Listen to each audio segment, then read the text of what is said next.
7 দিনের কঠোর লকডাউন শুরু। মাঠে থাকছে সেনাবাহিনী, সব অফিস, মার্কেট, গণপরিবহন বন্ধ।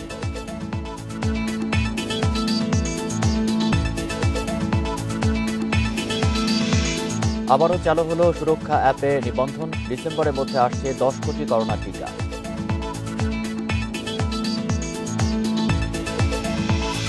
করোনার কারণে বঙ্গবন্ধু মেডিকেল বিশ্ববিদ্যালয়ে হৃদরোগ সহ সব বিশেষায়িত চিকিৎসা বন্ধ, দ্রুত ব্যবস্থার আশ্বাস।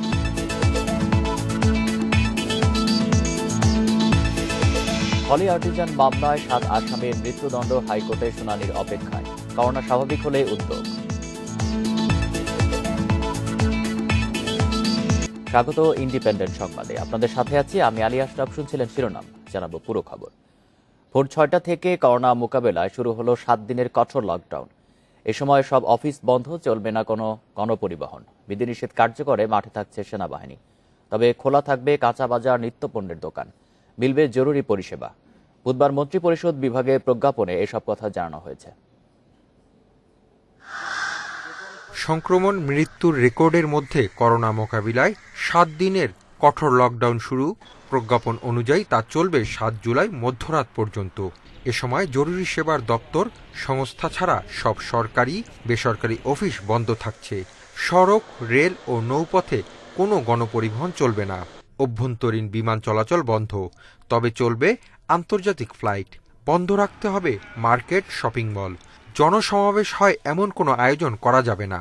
সব ভ্যারিয়েবলগুলো চিন্তা ভাবনা করে যাতে সবকিছুর সর্বোচ্চ কল্যাণ হয় সেগুলো চিন্তা করে আমরা এই সিদ্ধান্ত নিচ্ছি। আদারওয়াইজ সবকিছু একসাথে শাটডাউন করা ডিফিকাল্ট। আমরা খুব স্ট্রিক্ট ভিউতে যাবো ইনশাল্লাহ।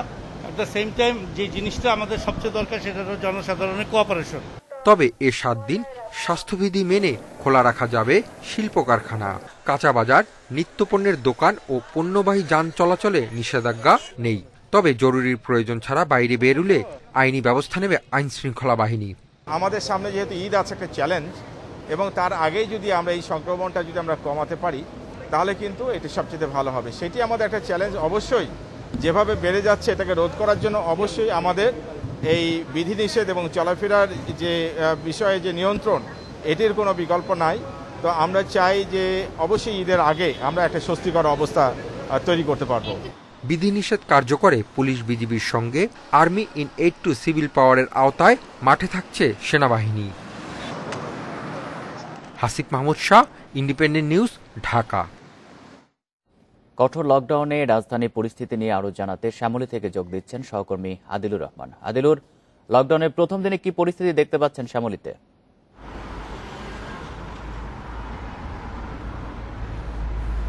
দেখুন, আজকে কিন্তু ভোর 6টা থেকে কঠোর লকডাউনের আওতায় চলে এসেছে রাজধানী সহ সারা দেশ। আমরা আসলে সকাল থেকে যেটি দেখতে পাচ্ছি যে এই সময়টিতে অন্যান্য দিন যে পরিমাণে যানবাহন থাকে বা মানুষের উপস্থিতি থাকে ততটা উপস্থিতি কিন্তু আমরা আসলে দেখতে পাচ্ছি না। রাস্তাগুলো কিন্তু একেবারেই মোটামুটি বলা যায় ফাঁকা আমরা দেখতে পাচ্ছি। এরপরও আজকে সকাল থেকে কিন্তু আসলে ব্যক্তিগত যে গাড়িগুলো, সেই ব্যক্তিগত গাড়িগুলো চলাচলের অনুমতি নেই। তারপরে আমরা দেখছি কিছুক্ষণ পরপরই সকালবেলায় ব্যক্তিগত গাড়িগুলো চলাচল করছে। আপনাকে জানিয়ে রাখি যে আজকে কিন্তু 106 জন ম্যাজিস্ট্রেট রাজধানীতে কাজ করবে। এই সাধারণ মানুষের চলাচল, ব্যক্তিগত গাড়ি নিয়ে যাতে কেউ বের হতে না পারে, বিনা কারণে যাতে কেউ বের হতে না পারে, এইসব দেখভালের জন্য 106 জন ম্যাজিস্ট্রেট কিন্তু আসলে নিয়োগ করা থাকবে। এর পাশাপাশি বিজিবি টহল থাকবে, সেনাবাহিনী টহল থাকবে।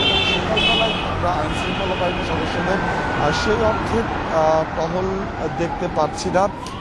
যারা জরুরি সেবার আওতায় যেসব কর্মীরা আছেন বা কর্মকর্তারা আছেন তারা কেউ কেউ সকালবেলায় কাজে বের হয়েছেন। এর বাইরে কিন্তু আমরা একটি বিষয় আসলে দেখতে পাচ্ছি যে গত কয়েকদিন ধরে আমরা দেখেছি যে লকডাউনের খবর আসলেই মানুষ যেভাবে ঢাকা ছেড়ে ঢাকার বাইরে চলে যাওয়ার চেষ্টা করেন সেটি কিন্তু এবারও করেছে। এবং আজকে সকালবেলা আমরা দেখেছি, আপনি জানেন যে রাতে ঢাকার বাইরে থেকে পণ্যবাহী যেসব ট্রাক বা পিকআপগুলো পণ্য নিয়ে আসে, সকালবেলায় কিন্তু আমরা দেখেছি যে সেই সব পণ্যবাহী ট্রাকগুলো বা পিকআপগুলো খালি যাওয়ার সময় সেগুলো ভর্তি করে কিন্তু মানুষ খুব সকালবেলায় ঢাকা ছাড়ছেন। কারণ তারা যেটি বলছেন যে ঢাকায় তাদের থাকার জায়গা বা খাওয়ার সমস্যা, এ কারণে তারা ঢাকার বাইরে চলে যাওয়ার চেষ্টা করছেন। আপনাকে একটি বিষয় জানিয়ে রাখি, আজকে কিন্তু বলা হয়েছে যে কড়াকড়ি আরোপ করা হবে এবং 269 ধারায় যারা এই লকডাউনের যে নির্দেশ দেওয়া হয়েছে এটি যারা মানবেন না তাদেরকে 269 ধারায় আসলে শাস্তি দেওয়া হবে। এবং এই 269 ধারায় বলা হয়েছে যে যারা এই সংক্রমণ জানা সত্ত্বেও বাইরে বের হবে তাদের 6 মাসের জেল, অর্থদণ্ড অথবা উভয় দণ্ডই কিন্তু আসলে নির্বাহী ম্যাজিস্ট্রেট যারা আছেন তারা দিতে পারেন। আমরা কিন্তু আসলে যেমনটি জানতে পেরেছি যে আজকে সকাল 10টা থেকে শাহবাগ মোড়ে র্যাবের একটি ভ্রাম্যমাণ আদালত তারা অভিযান পরিচালনা করবে, জেলা প্রশাসন ভ্রাম্যমাণ আদালত পরিচালনা করবে।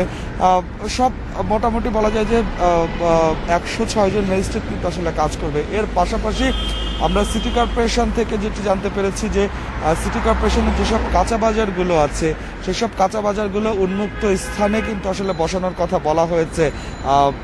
সেই সিটি কর্পোরেশন আমাদেরকে যেটি আসলে জানিয়েছে যে তাদের যেসব কাঁচা বাজারগুলো আছে সেই সব কাঁচা বাজারগুলো উন্মুক্ত স্থানে নিয়ে আসবে।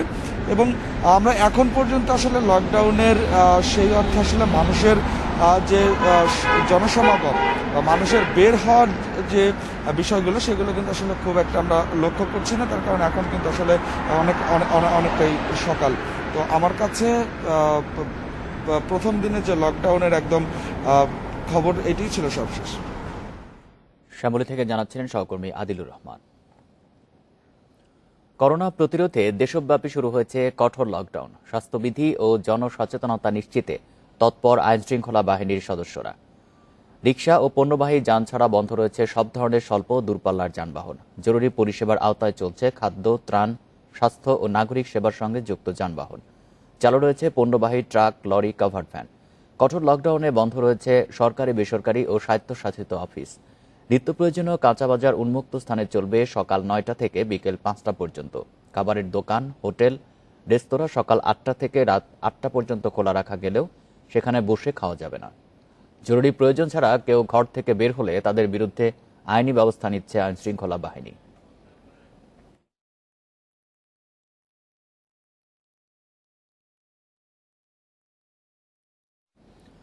লকডাউনের খবর জানাতে এবার ফরিদপুর থেকে আমাদের সাথে যুক্ত আছেন সহকর্মী মফিজুর রহমান। মফিজুর, ফরিদপুরে লকডাউনের কি পরিস্থিতি, প্রশাসনের পক্ষ থেকে কি ধরনের ব্যবস্থা নেওয়া হয়েছে জানাবেন। আপনি জানেন যে ইতিপূর্বেও কিন্তু লকডাউনের ঘটনা ছিল এবং লকডাউন বাস্তবায়িত হয়েছে। কিছু কিছু সংখ্যক মানুষ লকডাউনের কথা মেনেছে, আবার কিছু মানুষ মানেনি। তবে এবারে লকডাউন কিছু ভিন্ন রকমের, যেটি এর আগের রিপোর্টার বলছিলেন। তো সকালবেলা ভোরেই কিন্তু শহরের আমি শহরের গুরুত্বপূর্ণ স্থাপনা বা স্থানগুলো ঘুরে দেখেছি, সেখানে কিন্তু আমি মানুষ শূন্য অবস্থায় পেয়েছি। বিশেষ করে কাঁচা বাজার বা বিভিন্ন সবজি বাজারগুলোতে একই অবস্থা দেখেছি। আমি এখন দাঁড়িয়ে আছি ফরিদপুর শহরে একেবারেই প্রাণকেন্দ্র, যেখানে শহরে প্রবেশ করা হয়, ফরিদপুর ভাঙা আস্তাম্বর বলা হয় এই জায়গাটিকে। এখানে কিন্তু সবসময় লোকজন লেগে থাকতো। এখন কিন্তু সকালে কোনো লোক কিন্তু এখানে নেই, কয়েকজন পুলিশ আর কয়েকটি ওষুধের দোকান ব্যতীত নেই। তো আপনাকে পরিসংখ্যান দিতে চাই যে ফরিদপুরের গত 24 ঘন্টায় 370টি নমুনা টেস্ট বা পরীক্ষা করা হয়েছে। সেখানে কিন্তু আপনার 170টি পজিটিভ এসেছে। অন্যদিকে শতকরা হারে আমি জিজ্ঞেস করেছিলাম কি পরিমাণ আক্রান্ত হয়েছে, সেক্ষেত্রে তারা বলেছেন যে শতকরা আক্রান্ত হারে 45% উপরে কিন্তু আক্রান্ত হয়েছে ফরিদপুরের ফরিদপুরের অবস্থা। তবে মৃত্যুর হারের দিক দিয়ে কিন্তু প্রচুর সংখ্যক মানুষ মরেছে, তার প্রায় 225 জন কিন্তু এই পর্যন্ত মানুষ করোনা আক্রান্ত হয়ে মারা গেছে। তো আপনাকে আসলে বলতে চাই যে আজকে সকাল 10-10:30টার দিকে কিন্তু যৌথভাবে, অর্থাৎ পুলিশ বাহিনী, আনসার, প্রশাসনের লোকেরা কিন্তু একটি মহড়া দেবে শহরে বিভিন্ন জায়গাতে। কথা আমাদেরকে জানিয়েছেন উপজেলা নির্বাহী অফিসার মাসুম রেজা। জেলা প্রশাসনের সঙ্গে আমরা কথা বলেছিলাম যে এইবারে লকডাউনে কি ধরনের কঠোরতা থাকবে। তিনি বলেছেন সরকার যেভাবে নির্দেশনা দিয়েছে তার আলোকে কিন্তু নির্বাহী ম্যাজিস্ট্রেট, পুলিশ, আনসার সহ যৌথভাবে তারা সারা জেলায় 9টি উপজেলাতে তারা এই পরিচালনা করবে। থেকে জানাচ্ছিলেন সহকর্মী মফিজুর রহমান। এবার নারায়ণগঞ্জের লকডাউনের পরিস্থিতি জানবো, সেখান থেকে যুক্ত আছেন সহকর্মী রাকিবুল হাসান। রাকিব, নারায়ণগঞ্জের প্রশাসনের পক্ষ থেকে কি ধরনের পদক্ষেপ নেওয়া হচ্ছে জানাবেন। দেখুন, আজকে যে কঠোর লকডাউন শুরু হয়েছে, আমি এখন কিন্তু যে জায়গাটিতে দাঁড়িয়ে আছি চাষারা শহরের প্রবেশমুখ। এই চাষারা স্পটে কিন্তু আমরা যেটা দেখতে পাচ্ছি, যেখানে কিন্তু বিজিবি এবং পুলিশ, সেনাবাহিনী কিন্তু এখানে কঠোর অবস্থানে আছে। এবং এক কথায় বলতে গেলে যে বিগত যেই, আপনি একটু দেখাতে চাই যে বিগত যেই 8 দিনে নারায়ণগঞ্জে যে লকডাউন ছিল সেই চিত্র কিন্তু পাল্টে গেছে। আজকে একেবারেই কোন রকমের নিত্য পণ্য এবং অন্যান্য জরুরি প্রয়োজনের যানবাহন ছাড়া সেগুলি কিন্তু এই নারায়ণগঞ্জ শহরে প্রবেশ করতে দেওয়া হচ্ছে না এবং সাধারণ যাত্রীদের কয়েকটি পয়েন্টেই তাদের জিজ্ঞাসাবাদ করা হচ্ছে এবং কঠোরভাবে তাদের সেসব উপযুক্ত কারণ দেখিয়ে তাদের কিন্তু আসলে এখান থেকে শহরে প্রবেশ করতে হচ্ছে বা বের হতে হচ্ছে।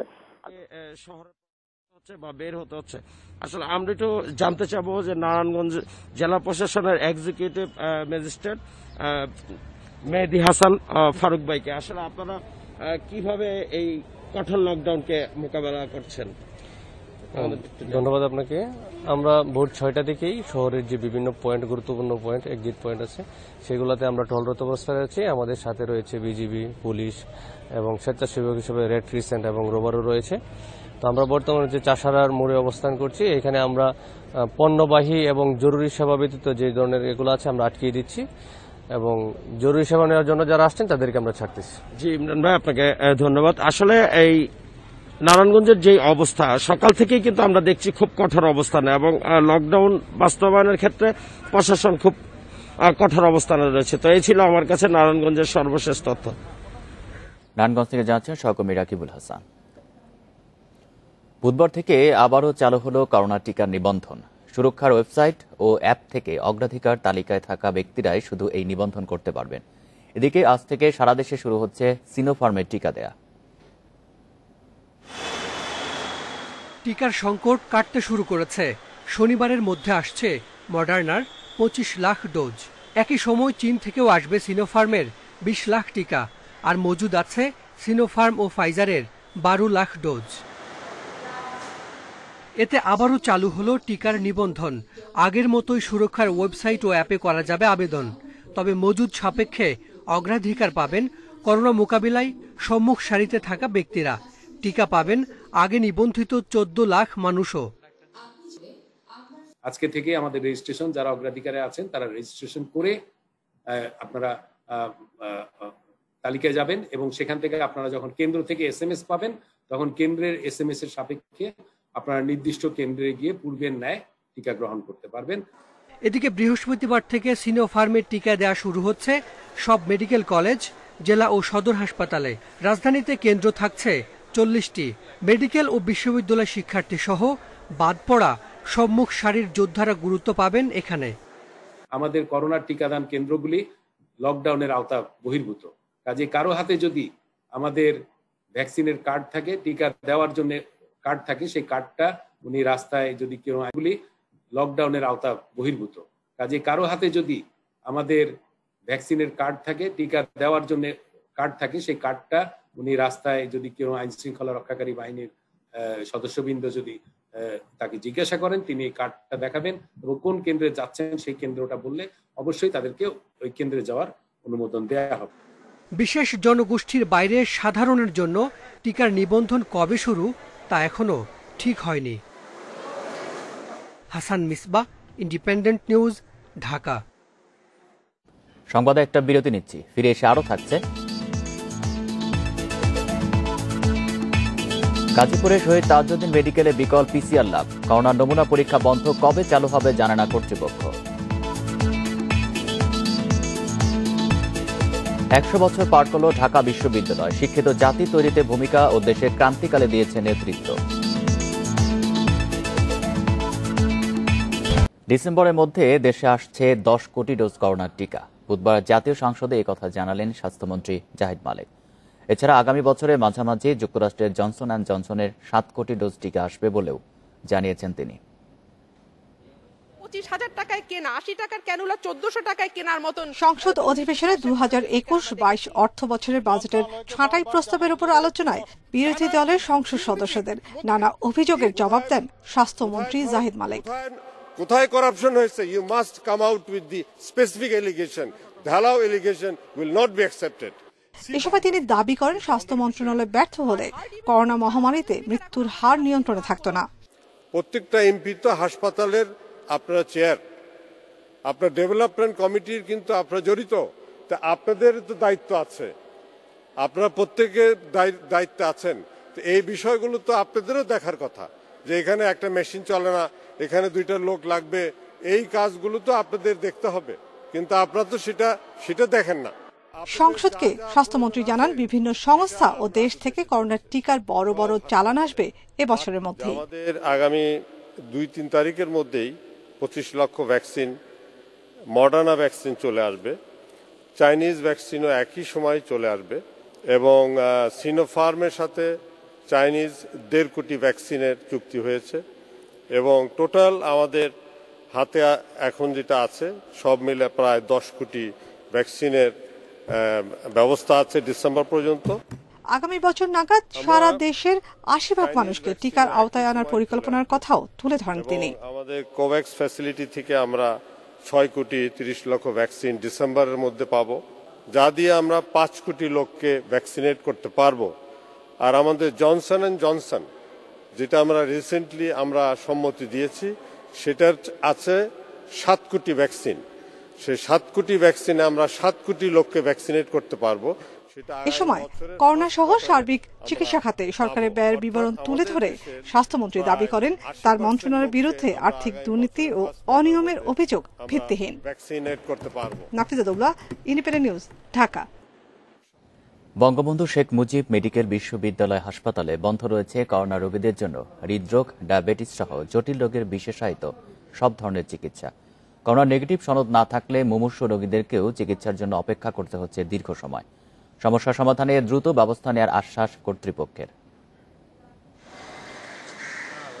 নাম প্রকাশে অনিচ্ছুক বেসরকারি চাকরিজীবী হৃদরোগে আক্রান্ত বাবাকে নিয়ে এসেছেন বঙ্গবন্ধু শেখ মুজিব মেডিকেল বিশ্ববিদ্যালয়ে। সিসিইউতে চিকিৎসাধীন বাবার এনজিওগ্রামের আগের দিন ধরা পড়ে করোনা। তাকে স্থানান্তর করা হয় করোনা ইউনিটে। তবে হাসপাতালে করোনা রোগীদের জন্য সিসিইউ না থাকায় বন্ধ রয়েছে জটিল এ রোগীর হৃদরোগের চিকিৎসা। এখান থেকে বলা হয়েছিল যে আপনার যেখানে করোনা সিসিইউ কেবিন আছে সেসব হাসপাতালে, প্রাইভেট হাসপাতালে নেওয়ার কথা, কিন্তু সিসিইউ কেবিনে ভর্তি করার মতো অ্যাবিলিটি আমার নাই, সে কারণে আমি এক প্রকার বাধ্য হয়ে আইসিইউতে আসি। বেশিরভাগ বেসরকারি হাসপাতালে করোনা রোগীদের জন্য জরুরি বিভিন্ন সেবার ব্যবস্থা থাকলেও দেশের অন্যতম বড় এই হাসপাতালে এখনো নেই বিশেষায়িত সেবা। করোনা মহামারীর কারণে 1 বছরের বেশি সময় ধরে বন্ধ ডায়াবেটিস, হৃদরোগ সহ জটিল রোগীদের জরুরি সেবা। সিসিইউতে একটা সেটেল করা তো সোজা কথা না, আপনার সেন্ট্রাল লাইন আনতে হবে, তারপরে কার্ডিয়াক হবে। শুধু সিসিইউতে হলে হবে না, আবার সিসিইউর মতো ডাক্তার লাগবে, কার্ডিওলজিস্ট, বুঝছেন না, সিসিইউতে যারা পরিচালনা করে। আর আমাদের যদি স্পেস থাকতো আমাদের বঙ্গবন্ধুতে, তাহলে আমাদের এখানেও করতো। করোনা ইউনিটের আইসিইউ ও কেবিনে থাকা কয়েকজন রোগীর স্বজন জানালেন কোনো রোগীর শ্বাসকষ্ট বা করোনার অন্য উপসর্গ নেই। বেসরকারি হাসপাতালে ভর্তির সামর্থ্য না থাকায় অনেকটা বাধ্য হয়ে ঝুঁকি নিয়েই করোনা নেগেটিভ হওয়ার অপেক্ষায় অনেকেই। এদের মধ্যে স্বজনও হারিয়েছেন। করোনার কারণে অন্যান্য চিকিৎসাগুলো মিনিমাইজ হয়ে গেছে এবং হয়ইনি বলা চলে। তার অপারেশনের জায়গায় ইনফেকশন হয়েছে। এক পর্যায়ে রোগীর অবস্থা দিন দিন খারাপের দিকে যেতে থাকে এবং শেষ পর্যন্ত আমার শ্বশুর বাবাকে আমরা বাঁচাতে পারিনি। বিশেষায়িত সেবা বন্ধের সমস্যা সমাধানে শিগগিরই ব্যবস্থা নেয়ার আশ্বাস বিএসএমএমইউ উপাচার্যের। আমার এখানে চিকিৎসা না পেয়ে অন্যত্র চলে যাচ্ছে, এই বিষয়টি যদি আমার নলেজে আসে, কাউকে এখান থেকে যেতে হবে না। কার্ডিওলজি বিভাগের সাথে বসে, নেফ্রোলজি বিভাগের সাথে বসে ডায়ালিসিস এবং এই যে আপনি বললেন অ্যাঞ্জিওগ্রাম, কোভিড রোগীদের করা যায় কিনা ব্যবস্থা আমি করব। করোনার কারণে বঙ্গবন্ধু শেখ মুজিব মেডিকেল বিশ্ববিদ্যালয়ে বন্ধ রয়েছে বাইরের রোগীদের কিডনি ডায়ালাইসিসও। Buddhadeb Kundu, independent news, Dhaka. গাজীপুরে শহীদ তাজউদ্দিন আহমদ মেডিকেলে 2 দিন ধরে বিকল হয়ে পড়ে আছে পিসিআর ল্যাবের মেশিন। এতে করোনার নমুনা দিতে এসে ফিরে যেতে হচ্ছে রোগীদের। মেশিনটি বিকলের বিষয়টি স্বাস্থ্য মন্ত্রণালয়কে জানানো হলেও তা কবে সচল হবে জানাতে পারেনি কেউ। করোনা সংক্রমণ বেড়ে যাওয়ায় ভিড় বেড়েছে গাজীপুরে শহীদ তাজউদ্দিন আহমেদ মেডিকেলে, কিন্তু সোমবার থেকে সেখানকার পিসিআর ল্যাবের মেশিনটি বিকল হয়ে আছে। এতে নমুনা সংগ্রহ না করায় ফিরে যেতে হচ্ছে রোগীদের। জনার পরে পুরুষ নিব না সেটা বলছে, এখানে এই জন্য জমা দিতে পারছে না। 3 দিন আসার পরে ঘুরে ঘুরে রবিবারের দিন করে গেছি গা। মোবাইলে আসার কথা, অনলাইনে তো আসে নাই, তো পরে না আজকে আবার আসছি। সিরিয়াল মেনটেন করতে করতে করতে করতে এতটুকু পার হইলো, এখন এসে আবার দাঁড়া রয়েছি। এখন টেস্টে আবার কতক্ষণ লাগে, দিন শেষ হয়ে যেতে পারে। মেশিনটি নষ্টের কারণে করোনা পরীক্ষা ব্যাহত হওয়ার কথা স্বীকার করেছেন হাসপাতালের পরিচালক। বিকল্প উপায়ে নমুনা পরীক্ষার কথা জানিয়েছেন তিনি। আমাদের পরীক্ষা করাটা তো এখানে বিঘ্নিত হচ্ছে, কারণ এখান থেকে যে স্যাম্পল পরীক্ষা আগে কলেজে হতো সেটা তো এখানে আর করা যাচ্ছে না। তো এখানে না হলে সাধারণত স্যাম্পলগুলি তখন সিভিল সার্জনের মাধ্যমে ঢাকা পাঠায় দেওয়া হয়। মেশিনটি দ্রুত মেরামত করতে সংশ্লিষ্ট মন্ত্রণালয়কে জানানো হয়েছে, তবে কবে তা চালু হতে পারে নিশ্চিত করতে পারেনি কেউ। আইসিডিডিআরবি থেকে বিশেষজ্ঞ দল পাঠিয়েছেন, তারা দেখে বলেছেন যে এটার ভিতরে ফিল্টারের সমস্যা আছে এবং সেটা রিপেয়ার করা যাবে না, এটা মেশিনটা রিপ্লেস করাটাই ভালো হবে। আমরা এটা জানিয়েছি ঊর্ধ্বতন কর্তৃপক্ষকে, ওনারা এখন যে সিদ্ধান্ত দেয় সেভাবে কাজ হবে। প্রতিদিন এই পিসিআর ল্যাবে 188 জনের নমুনা পরীক্ষা হতো। দ্রুত ল্যাবটি চালুর দাবি জানিয়েছেন ভুক্তভোগীরা। Independent news desk. Holey Artisan মামলায় 7 আসামির মৃত্যুদণ্ড দিয়েছে বিচারিক আদালত। এখন হাইকোর্টে শুনানির অপেক্ষা। প্রধান বিচারপতি বেঞ্চ ঠিক করে দিলেই শুরু হবে শুনানি। এর মধ্যে তৈরি হয়েছে 2000 পৃষ্ঠার পেপার বুক। করোনা পরিস্থিতি স্বাভাবিক হলে শুনানির উদ্যোগ নেওয়া হবে বলে জানান অ্যাটর্নি জেনারেল। গুলশানের হলি আর্টিজান বেকারিতে জঙ্গি হামলা মামলায় 2018 সালের নভেম্বরে অভিযোগ গঠন হয়। পরের বছরের নভেম্বরে 90 জেএমবির 7 জঙ্গিকে মৃত্যুদণ্ড দেয় বিশেষ ট্রাইব্যুনাল। খালাস পায় একজন। এরপর মৃত্যুদণ্ড অনুমোদন ও জেল আপিল শুনানির জন্য বিচারিক আদালতে রায়ের নথি পাঠানো হয় হাইকোর্টে। গত বছরের আগস্টে এ মামলার পেপার বুক তৈরি হয়েছে। অ্যাটর্নি জেনারেল জানান, মামলাটি শুনানির জন্য প্রধান বিচারপতির কাছে শিগগিরই আবেদন করা হবে। যেহেতু মামলাটি একটু মৃত্যুদণ্ডের মামলা, এই মৃত্যুদণ্ডের মামলাগুলো একটা সিরিয়ালি আসে এবং আদালত বিগত আপনারা জানেন কোভিডের কারণে গত বছর মার্চের পরের থেকে স্বাভাবিক আদালত হচ্ছে না, সেই কারণে মামলাগুলো একটু দেরি হচ্ছে। তা আমি আশা করছি যে এইটা খোলার পরেই, আমাদের তো এখন সবগুলো কোর্ট খুলে দিচ্ছে ভার্চুয়ালি, তাহলে আমরা এটা মেনশন করবো এবং আশা করি আমরা এটা এই বছরের ভিতরে শুনানি করার সর্বোচ্চ চেষ্টা করব। এদিকে উচ্চ আদালতে ন্যায় বিচার পাওয়ার আশা আসামি পক্ষের আইনজীবীর। তিনি বলেন, আদালতে অপরাধ প্রমাণে ব্যর্থ হয়েছে রাষ্ট্রপক্ষ। অসঙ্গতিগুলো উচ্চ আদালতে তুলে ধরা হবে। তদন্তকারী কর্মকর্তা যে দীর্ঘ তদন্ত করলেন, তদন্তকালে তিনি এই কনফেশনগুলি কোনো করবোরেটিভ এভিডেন্স কালেক্ট করেছেন কিনা, তো এইভাবে আমরা এই বিষয়গুলি মূলত আমরা বিচারিক কালে বিজ্ঞ আদালতে দেখানোর চেষ্টা করছি। হয়তো মহামান্য উচ্চ আদালতে আপিল শুনানি কালে এই বিষয়গুলি আরও অধিকতর শুনানি হবে। 2016 সালের 1 জুলাই গুলশানের হলি আর্টিজান বেকারিতে জঙ্গি হামলায় বিদেশি নাগরিক সহ 22 জন নিহত হন। পরে সেনা কমান্ডো অভিযানে নিহত হয় 5 জঙ্গি। জান্নাতুল ফেরদাউস তানভি, ইন্ডিপেন্ডেন্ট নিউজ, ঢাকা। 2016 সালে 1 জুলাই গুলশানে দেশের সবচেয়ে ভয়াবহ জঙ্গি হামলার ঘটনা ঘটে। হলি আর্টিজান বেকারিতে জিম্মি করে 17 বিদেশি সহ নির্মমভাবে হত্যা করা হয় 20 জনকে। জঙ্গিদের প্রতিহত করতে গিয়ে প্রাণ দেন 2 পুলিশ কর্মকর্তা। সেই ঘটনার 5 বছর পরও সেই ক্ষত বয়ে বেড়াচ্ছে বাংলাদেশ। 1 জুলাই দিনটি ছিল শুক্রবার। সারা দেশ ঈদের প্রস্তুতিতে ব্যস্ত। এমন সময় খবর আসে রাতে গুলশানে একটি রেস্টুরেন্টে সন্ত্রাসীরা হামলা চালিয়েছে। তবে এর সত্যতা নির্ণয়ে বেশ সময় কাটে। পরে পুলিশ এবং গোয়েন্দা সংস্থার বরাত দিয়ে জানা যায়, গুলশান 2 নম্বরের 79 নম্বর সড়কে অবস্থিত হলি আর্টিজান নামক একটি রেস্টুরেন্টে জঙ্গিরা হামলা চালিয়েছে। ঘটনার সঙ্গে সঙ্গে পুলিশের সদস্যরা ঘটনাস্থলে চলে আসে। আর রাত 9টা 20 মিনিট থেকে ওই রেস্টুরেন্টের ভেতর থেকে মুহুর্মুহু গোলাগুলির শব্দ আসতে থাকে। রাত 9:30টার দিকে বনানী থানার তৎকালীন ভারপ্রাপ্ত কর্মকর্তা সালাউদ্দিন গুরুতর আহত হন এবং গোয়েন্দা পুলিশের সহকারী পুলিশ কমিশনার রবিউল ইসলাম মৃত্যুবরণ করেন। রাত 11টার কিছু পরে ওসি সালাউদ্দিন মারা যায়। এরই মধ্যে পুলিশ, র্যাব, বিজিবি এবং নৌবাহিনীর সদস্যরা হলি আর্টিজান ঘিরে রেখে জঙ্গিদের প্রতিহত করার পরিকল্পনার ছক আঁকতে থাকে। পাশাপাশি জঙ্গিদের সাথে যোগাযোগ স্থাপন করে তাদেরকে আত্মসমর্পণ করারও তাগিদ দিতে থাকেন। কিন্তু জঙ্গিরা তাদের এই আবেদনে সাড়া দেয়নি। এভাবে উৎকণ্ঠার সমর্পণ করারও তাগিদ দিতে থাকেন, কিন্তু জঙ্গিরা তাদের এই আবেদনে সাড়া দেয়নি। এভাবে উৎকণ্ঠার মধ্য দিয়ে পার হয় সারা রাত। তবে গভীর রাতে খবর আসে ২০ জন জিম্মিকে হত্যা করা হয়েছে। এদের মধ্যে ৯ জন ইটালি, ৭ জন জাপান, ১ জন ভারত এবং ৩ জন বাংলাদেশের নাগরিক। পরদিন সকাল ৭টা ৩০ চূড়ান্ত অভিযানের প্রস্তুতি নেয় বাংলাদেশ সেনাবাহিনীর বিশেষ কমান্ডো দল।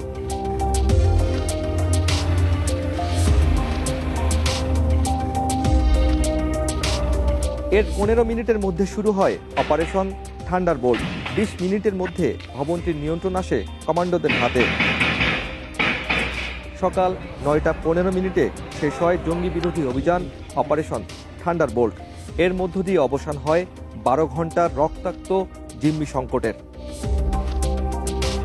সকাল ১০টায় ৪ বিদেশি সহ ১৩ জন জীবিত উদ্ধারের তথ্য আসে। সর্বশেষ ৫ জন জঙ্গি নিহতের তথ্য ও ছবি আসে গণমাধ্যমের হাতে।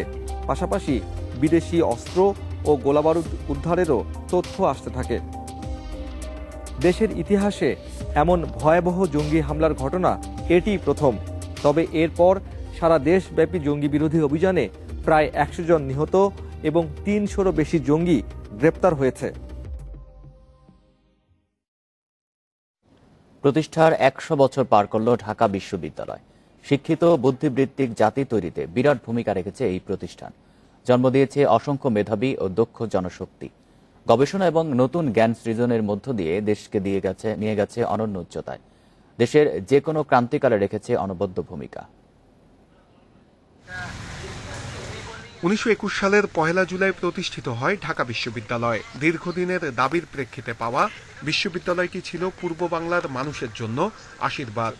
এরপর ভাষা আন্দোলন, স্বাধীনতা যুদ্ধ ও বাঙালির মুক্তিতে অগ্রণী ভূমিকা রাখে এই বিশ্ববিদ্যালয়। শিক্ষাবিদরা বলছেন, গত ১০০ বছরে একটি শিক্ষিত সমাজ গড়ে তুলেছে নিবিড়ভাবে, প্রসার করেছে নারী শিক্ষারও। সেই সঙ্গে সংস্কৃতির বিকাশ ও অসাম্প্রদায়িক চেতনা তৈরিতে মুখ্য ভূমিকা পালন করেছে ঢাকা বিশ্ববিদ্যালয়। একটা শিক্ষিত জনগোষ্ঠী, উদার মানসিকতা সম্পন্ন এবং সংস্কৃতিমনা এবং বুদ্ধিমুক্তি আন্দোলন, এই সবকিছু কিন্তু ঢাকা বিশ্ববিদ্যালয় কেন্দ্রিক ছিল। তবে এতদিনেও সব সংকট কাটিয়ে উঠতে পারেনি বিশ্ববিদ্যালয়। এখনো রয়ে গেছে আবাসিক সমস্যা, গ্রন্থাগার ও ক্লাসরুম সংকট। আবাসিক সংকট সমাধান করুক। আমাদের আবাসিক ব্যবস্থা এখন অনেক পিছিয়ে আছে। ঢাকা বিশ্ববিদ্যালয়ের শিক্ষার্থীদের জন্য ভ্যাকসিনের ব্যবস্থা করে অনতিবিলম্বে হল খুলে দেওয়া উচিত। বর্তমান শিক্ষকরা বলছেন, শতবর্ষে এসেও দূর হয়নি বিশ্ববিদ্যালয়ের বাজেট ঘাটতি। তাই সক্ষমতা থাকা সত্ত্বেও গবেষণার কাজ এখনো সীমিত। একাডেমিক কলবরটা আমরা বৃদ্ধি করতে পারবো, গবেষণা ক্ষেত্রে যদি আমরা টাকা বরাদ্দ করতে পারি, এমনকি ঢাকা বিশ্ববিদ্যালয়ের র্যাঙ্কিং এ প্রথম আমরা মনে করি যে অচিরেই প্রথম দিকে চলে আসবে বলে আমি প্রত্যাশা করি। কর্তৃপক্ষ বলছে, এখন মূল লক্ষ্য গবেষণায় গুরুত্ব দেয়া, সেই সঙ্গে বিশ্ববিদ্যালয়ের সমস্যাগুলো চিহ্নিত করে দীর্ঘমেয়াদী পরিকল্পনার মাধ্যমে সংকট সমাধান করা। আমরা একটা বিশেষ কর্মসূচি গ্রহণ করেছি গবেষণার ক্ষেত্রে মৌলিক প্রকাশনার জন্য এবং জার্নাল সমূহকে আন্তর্জাতিক পর্যায়ে নেওয়ার জন্য। প্রায় ১২০০ অধিক গবেষণা প্রকল্প আমরা অনুমোদন দিতে সক্ষম হয়েছি। বিশ্ববিদ্যালয় হিসেবে বিশ্ব র্যাঙ্কিং এর সূচকগুলোতেও গুরুত্ব দেয়া হচ্ছে বলে জানালো কর্তৃপক্ষ। শিক্ষক রাজনীতি, ছাত্র রাজনীতির প্রভাব মুক্ত হয়ে বিশ্ববিদ্যালয় হয়ে উঠুক জ্ঞান তৈরির ক্ষেত্র। সেই সঙ্গে মুক্ত বুদ্ধি চর্চার সুষ্ঠু পরিবেশ নিশ্চিত হোক, এমনটাই প্রত্যাশা সংশ্লিষ্টদের। নূরে আলম, ইন্ডিপেন্ডেন্ট নিউজ, ঢাকা। করোনার ধাক্কা সামাল দিয়ে বিদায়ী অর্থ বছরের শেষ ৬ মাসে দাঁড়াতে শুরু করে অর্থনীতি। এতে গুরুত্বপূর্ণ ভূমিকা রেখেছে সরকারি প্রণোদনা। কিন্তু আবারও করোনার আঘাতে দেখা দিয়েছে অনিশ্চয়তা। পরিস্থিতি মোকাবেলায় দ্রুত টিকা দেওয়ার হার বাড়ানোর বিকল্প নেই বলে মনে করছেন অর্থনীতিবিদ ও ব্যবসায়ীরা। করোনা মহামারীতে গেল বছরের মাঝামাঝিতে বিপর্যস্ত হয়ে পড়ে জীবন জীবিকা ও অর্থনীতি। বিনিয়োগ, আমদানি রপ্তানি সহ সব সূচকেই নেতিবাচক প্রভাব পড়ে। ফলে টিকে থাকা কঠিন হয়ে পড়ে ক্ষুদ্র উদ্যোক্তাদের। তবে ইতিবাচক ধারা ছিল প্রবাসী আয়ে। বিদায়ী অর্থ বছরের শেষ ৬ মাসে ঘুরে দাঁড়ানোর চেষ্টা করে অর্থনীতি। বর্তমানে বৈদেশিক মুদ্রা রিজার্ভ $৪,৬০০ কোটি। গেল অর্থ বছরের ১১ মাসে $৩,৫০০ কোটি পণ্য রপ্তানি হয়েছে, যা আগের অর্থ বছরের চেয়ে ১৩.৫% বেশি। বিদায়ী অর্থ বছরে মে পর্যন্ত রাজস্ব আয় 2,18,000 কোটি টাকা। 11 মাসে রাজস্ব ঘাটতি প্রায় 44,000 কোটি টাকা। যে অর্থনীতি কিছুটা ঘুরে দাঁড়াচ্ছিল প্রথম করোনার আঘাতের প্রেক্ষিতে, আমরা এখন যে দ্বিতীয় একটা অভিঘাত যেটা আমাদের অর্থনীতিতে এখন পড়ছে, সেটা কিন্তু আরো মারাত্মক একটা দিকে টার্ন নিতে পারে যদি আমরা এই স্বাস্থ্য খাতের যে ঝুঁকি নতুন ভাবে এখন ঢাকার বাইরেও এখন এটা ছড়িয়ে পড়েছে, এটাকে যদি আমরা ঠিকভাবে সামাল দিতে না পারি, এবং এখান থেকে করোনাকে উঠানো যাবে না। এবং যেটা আমাদের স্বাস্থ্যমন্ত্রী দেরিতে হলেও বলেছেন, লকডাউন করে আমরা লকডাউন টু লকডাউন যেতে চাই না, আমরা ভ্যাকসিনেশন টু ভ্যাকসিনেশনে যেতে চাই, সেটার মাধ্যমে করোনাকে প্রতিহত করতে চাই। সেটাই হচ্ছে সঠিক কথা। বাজেটে জিডিপি প্রবৃদ্ধি লক্ষ্য ধরা হয়েছে 7.2%। ব্যবসায়ীরা বলছেন, বাণিজ্য ও অর্থনীতি স্বাভাবিক রাখতে দ্রুত কমপক্ষে 5 কোটি মানুষকে টিকা নিশ্চিত করতে হবে। কোভিড-19 দ্বিতীয় ঢেউ আমাদেরকে রপ্তানি, উৎপাদন ও দারিদ্র্যের হার আরো অনেক ক্ষেত্রে আমাদেরকে পিছিয়ে দিয়েছে। করোনার পরিস্থিতি বিবেচনায় আমাদের সবার আগে প্রয়োজন ছিল সবার জন্য ভ্যাকসিন নিশ্চিত করা এবং অর্থনীতিকে খুলে দেওয়া, যেটা আমরা করতে ব্যর্থ হয়েছি। উল্টো আমরা আবারও শাটডাউন দিতে বাধ্য হয়েছি। তাই এটাতে বলা যায় যে সবার জন্য ভ্যাকসিন এই মুহূর্তে সবচেয়ে বেশি গুরুত্বপূর্ণ একটি বিষয়। করোনায় ক্ষতিগ্রস্ত ক্ষুদ্র উদ্যোক্তাদের পুনর্বাসন করার দাবিও জানায় ঢাকা চেম্বার।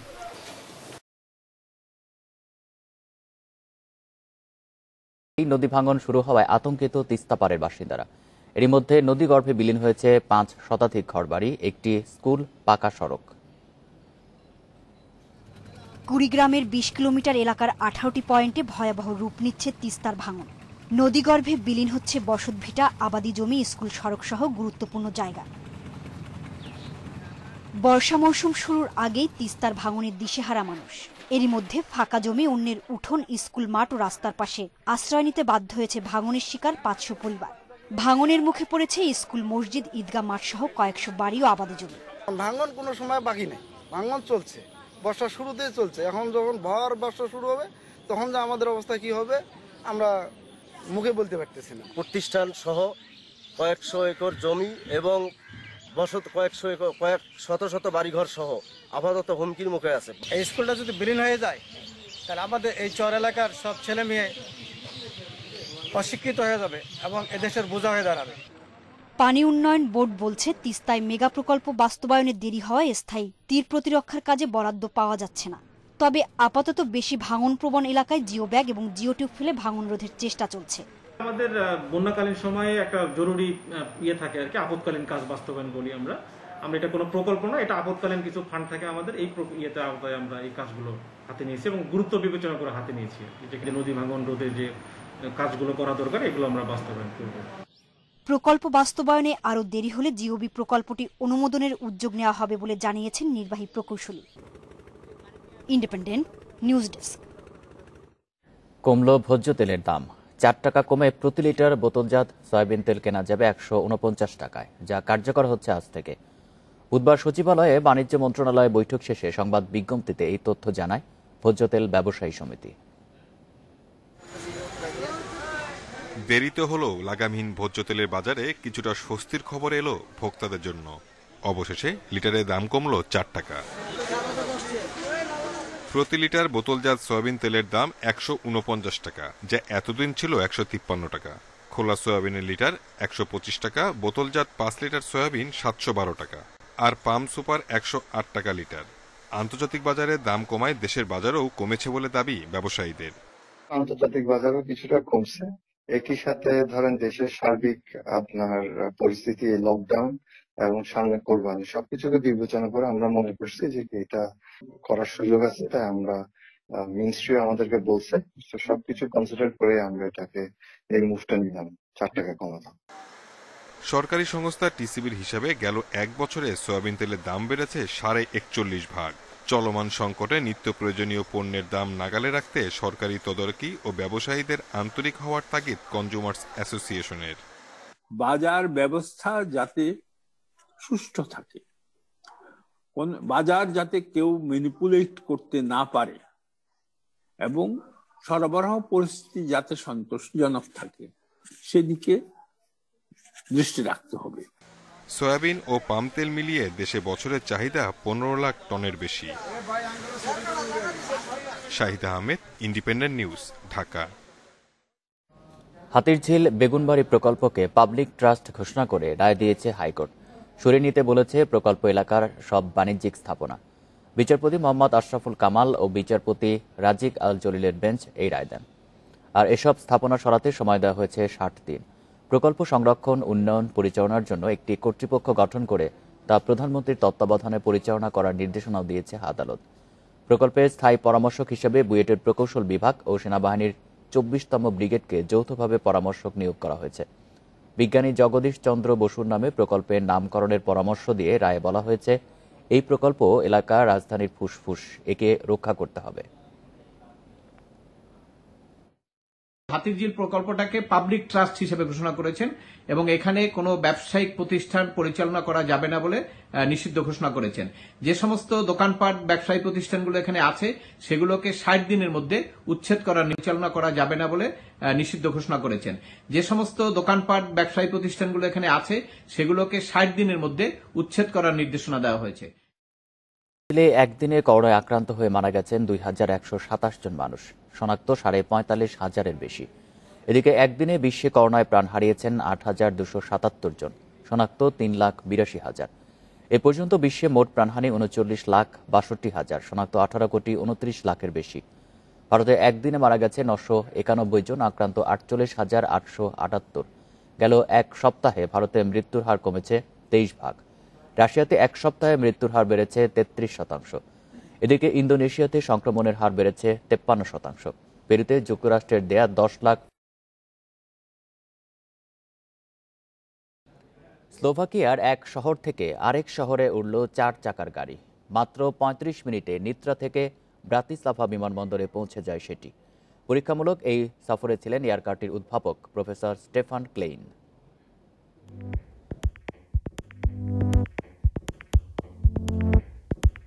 প্রায় 2 দশক আগে সিনেমায় দেখা যেত মাটি থেকে কয়েক ফুট উঁচুতে উড়ে বেড়াচ্ছে গাড়ি, এবার তার দেখা মিলবে বাস্তবে।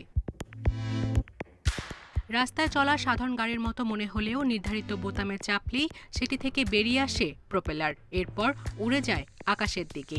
গাড়ি থেকে এটির আকাশযানে রূপান্তরের সময় লাগে 2 মিনিট 15 সেকেন্ড। 2 আরোহী সহ মোট 200 কেজি বহনে সক্ষম। উড্ডয়ন অবতরণের জন্য দরকার রানওয়ে। এয়ারক্রাফট ও হাইব্রিড কারের প্রযুক্তির সমন্বয়ে নির্মিত এই যানবাহনকে বলা হচ্ছে এয়ার কার। সম্প্রতি এই কারের প্রথম প্রোটোটাইপটি নিয়ে পরীক্ষামূলক উড্ডয়ন সফল হয়েছে স্লোভাকিয়ায়। উদ্ভাবক স্টেফেন ক্লেইন নিত্রা বিমানবন্দর থেকে 35 মিনিটে উড়ে পৌঁছান ব্রাতিস্লাভা বিমানবন্দরে। ক্লেইন জানিয়েছেন, প্রপেলারযুক্ত গাড়িটিতে ব্যবহৃত হয়েছে 160 অশ্বশক্তির BMW ইঞ্জিন, চলে পেট্রোলে। আকাশে এটি ঘন্টায় 170 কিলোমিটার পর্যন্ত গতিবেগে উঠতে পারে। এখন পর্যন্ত 8,200 ফুট উচ্চতায় 190 কিলোমিটার পাড়ি দিয়েছে। শেষ করেছে মোট 40 ঘন্টার উড্ডয়ন। এয়ারকারটির দ্বিতীয় সংস্করণের কথা ভাবছেন উদ্ভাবক। তাতে যুক্ত করা হবে 300 অশ্বশক্তির ইঞ্জিন। গতিবেগ হবে ঘন্টায় 300 কিলোমিটার। একটানা উঠতে পারবে 1000 খানেক কিলোমিটার। ভবিষ্যতে এমন উড়ন্ত গাড়ির চাহিদা বাড়বে বলে মনে করছেন বিশেষজ্ঞরা। সায়রা খান, ইন্ডিপেন্ডেন্ট নিউজ। সংবাদ শেষ করব, তার আগে শিরোনামগুলো জানিয়ে দেব আরও একবার। 7 দিনের কঠোর লকডাউন শুরু, মাঠে থাকছে সেনাবাহিনীর সব অফিস, মার্কেট, গণপরিবহন বন্ধ।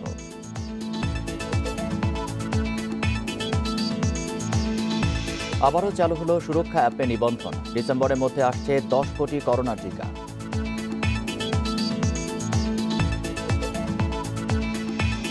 করোনার কারণে বঙ্গবন্ধু মেডিকেল বিশ্ববিদ্যালয়ে হৃদরোগ সহ সব বিশেষায়িত চিকিৎসা বন্ধ, দ্রুত ব্যবস্থার আশ্বাস। পলি আর্টিজান মামলায় 7 আসামের মৃত্যুদণ্ড হাইকোর্টে শুনানির অপেক্ষায়, করোনা স্বাভাবিক হলেই উদ্যোগ।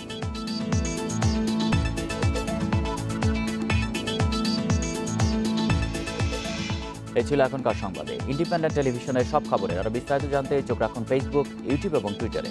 ধন্যবাদ সবাইকে।